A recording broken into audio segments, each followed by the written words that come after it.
Hello friends, मेरा नाम रेणुका है and welcome to my channel.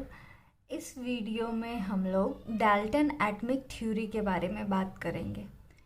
तो डाल्टन के इस थ्योरी के आने से बहुत साल पहले एक इंडियन फिलोसोफर थे महर्षि कन्नड़। उनके द्वारा कहा गया था कि अगर हम लोग मैटर को छोटे छोटे पार्ट में डिवाइड करते हैं तो एक ऐसा पार्टिकल जाकर मिलता है, डिवाइड करते करते एक ऐसा पार्टिकल मिलता है जिसको फिर ब्रेक करना पॉसिबल नहीं होता है, और उस पार्टिकल को महर्षि कन्नड़ के द्वारा परमाणु कहा गया। सपोज ये कोई मैटर है, इसको ऐसे छोटे छोटे पार्ट्स में डिवाइड कर देते हैं, ठीक है। जब मैटर को छोटे छोटे पार्ट्स में तोड़ दिए और उसके बाद फिर एक बहुत छोटा सा पार्टिकल मिलता है, इतना छोटा, मे बी इससे भी छोटा, और इस पार्टिकल को महर्षि कन्नड़ के द्वारा परमाणु कहा गया था, ठीक है। फिर महर्षि कन्नड़ के बाद और भी साइंटिस्ट थे, जैसे डेमोक्रिटस, लियूसिपस। इनके द्वारा कहा गया कि इनके द्वारा कहा गया कि कोई एक मैटर है, वो बहुत सारे छोटे छोटे छोटे छोटे छोटे छोटे छोटे छोटे पार्टिकल से बना होता है, ठीक है। और इन पार्टिकल्स को, ये जो पार्टिकल्स हैं ये नॉन डिविजिबल है, मतलब इनको हम लोग ब्रेक नहीं कर सकते, और इस पार्टिकल को इनके द्वारा एटम बोला गया, ठीक है। जिसको महर्षि कन्नड़ परमाणु कहते थे उसको हम लोग एटम के नाम से बोलते हैं, और एटम को महर्षि कन्नड़ के द्वारा परमाणु कहा गया और डेमोक्रिटस और लियूसिपस के द्वारा एटम कहा गया, ठीक है। एटम एक ग्रीक वर्ड एटमियो से लिया गया, जिसमें ए का मतलब होता है अन और टोमियो का मतलब होता है कटेबल, मतलब अनकटेबल, ठीक है। मतलब कि एटम एक नॉन डिविजिबल पार्टिकल है, ठीक है। अब हम लोग डाल्टन एटॉमिक थ्योरी के तरफ बढ़ते हैं, ठीक है। तो डाल्टन का जो भी थ्योरी था एटम से रिलेटेड, उसको हम लोग डाल्टन के पॉस्टुलेट में पढ़ेंगे, ठीक है। तो फर्स्ट पॉस्टुलेट में है matter is made up of extremely small individual and non divisible particle called atom, ठीक है। मतलब कि मैटर बहुत छोटे छोटे पार्टिकल से बना है। जैसे हम लोग पहले देख चुके थे कि ये कोई मैटर है, ये बहुत छोटे छोटे छोटे छोटे पार्टिकल से बना है, और ये जो पार्टिकल है नॉन डिविजिबल है, और ऐसे पार्टिकल्स को हम लोग एटम्स कहते हैं। डाल्टन के द्वारा भी एटम्स बोला गया, ठीक है। तो ये जो डाल्टन का फर्स्ट पॉस्टुलेट था, ये पहले से ही डेमोक्रिटस और महर्षि कन्नड़ के द्वारा ये थ्योरी दे दिया गया था, ठीक है। दूसरे पॉस्टुलेट में है atom of the same element are identical in all respect, that is shape, size, mass and chemical properties, ठीक है। मतलब कि कोई ये एक एलिमेंट है, ठीक है। ये एलिमेंट बहुत सारे एटम से बना होता है, ठीक है।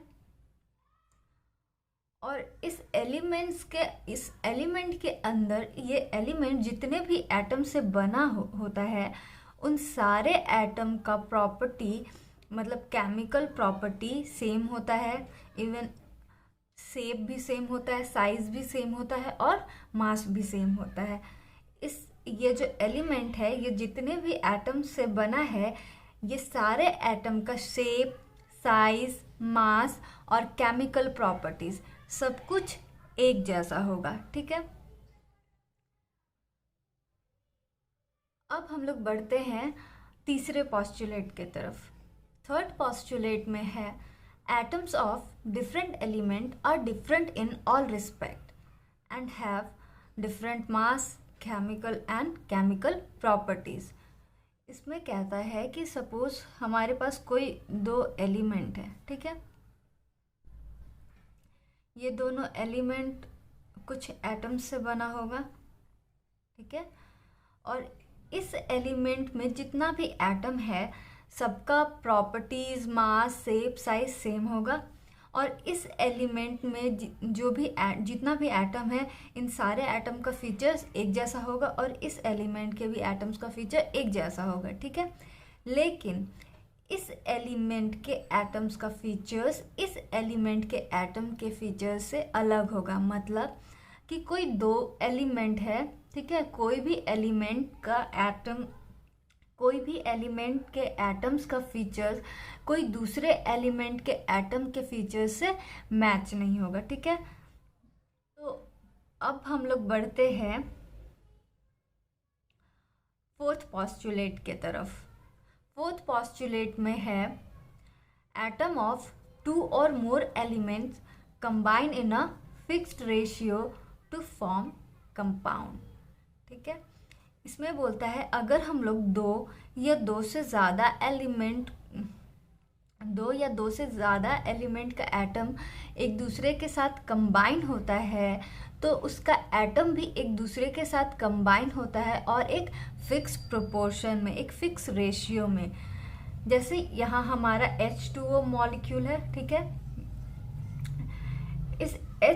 ये जो H2O है एक वाटर मॉलिक्यूल है, ठीक है। वाटर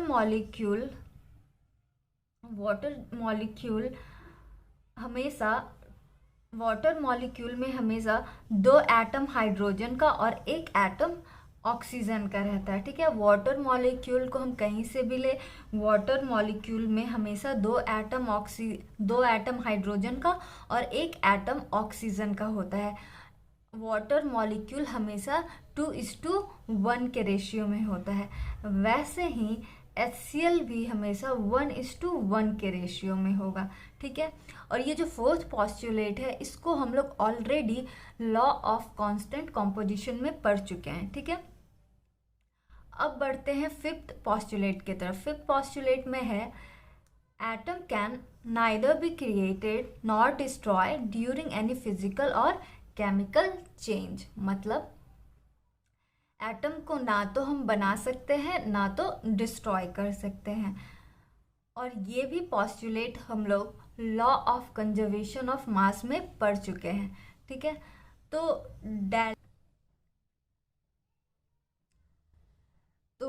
डाल्टन के थ्योरी को पढ़ने के बाद ये कंक्लूज़न निकलता है कि डाल्टन का ये जो थ्योरी है ये इंडियन कॉन्स्टिट्यूशन के जैसा है। सारा पोस्टुलेट कहीं ना कहीं से लिया गया है, इसमें डाल्टन का अपना कुछ भी नहीं है, ठीक है। अब हम लोग देखते हैं drawbacks of Dalton atomic theory. ये क्या होता है? जब डाल्टन का थ्योरी आया एटम से रिलेटेड, उसके बाद फिर और भी एटम से रिलेटेड रिसर्च होने लगा, ठीक है। तो उसके बाद डाल्टन का जो भी थ्योरी था वो गलत साबित होने लगा और इसी को हम लोग डाल्टन के थ्योरी का ड्रॉबैक्स कहते हैं, ठीक है। तो पहले डाल्टन के पहले पोस्टुलेट में हम लोग देखे थे, उसमें था कि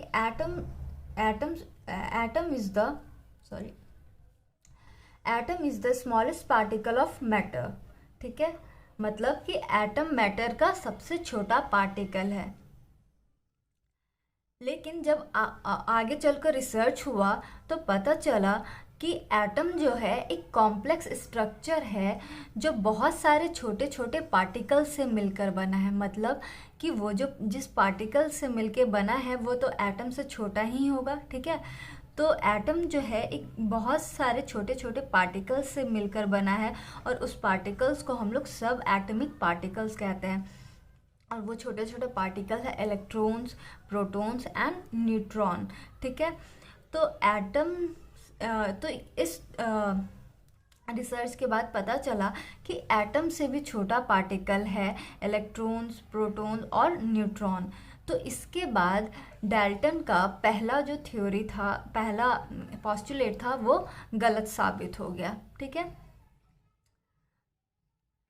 और अब देखते हैं अब बढ़ते हैं दूसरे ड्रॉबैक्स की तरफ। तो सेकंड ड्रॉबैक में है, मतलब हम लोग डाल्टन के सेकंड पोस्टुलेट में पढ़े थे, atoms of same element have same atomic mass. ठीक है, इतना पढ़े थे कि कोई भी एक एलिमेंट है, उसमें जितना भी एटम है सबका मास सेम होगा। ठीक है, लेकिन फिर जब फर्दर रिसर्च हुआ उसके बाद पता चला कि ऐसा नहीं है। कोई भी अगर एलिमेंट है तो उसके एटम्स का मास अलग अलग हो सकता है। ठीक है, जैसे कार्बन, यहाँ कार्बन का 3 एटम है, 1 2 3। ठीक है, यहाँ पे सबका एटॉमिक नंबर सेम है, लेकिन यहाँ पे कार्बन के इस एटम का मास 12 है, दूसरे एटम का मास 13 है और तीसरे एटम का मास 14 है। ठीक है, तो यहाँ से पता चलता है कि कार्बन, यहाँ पे कार्बन का यहाँ पे कार्बन के एटम्स का मास अलग अलग है। ठीक है, तो इसके बाद डाल्टन का जो सेकंड पोस्टुलेट था, atoms of same element have same atomic mass, ये भी गलत हो चुका था। ठीक है, और जब किसी भी एक एटम के, किसी भी एक एलिमेंट के एटम्स का मास अलग अलग हो तो ऐसे एटम्स को हम लोग आइसोटॉप्स कहते हैं। ठीक है, अब हम लोग डाल्टन के थर्ड पोस्टुलेट में क्या पढ़े थे, atoms of different element have different mass number. ठीक है, लेकिन फिर आगे चलकर पता चला कि ऐसा कुछ एलिमेंट है जिनके एटम्स का मास सेम है, जैसे यहाँ कैल्शियम और आर्गन के एटम का मास सेम है, जो है 40 AMU। ठीक है, तो इसके बाद डाल्टन का थर्ड पोस्टुलेट भी गलत साबित हो गया। ठीक है, और जब कोई डिफरेंट एलिमेंट्स है और उनके एटम्स का मास सेम हो तो ऐसे एटम्स को हम लोग कहते हैं आइसोबार्स। ठीक है, तो आज के लिए बस इतना ही। Thank you for watching this video. Thank you so much.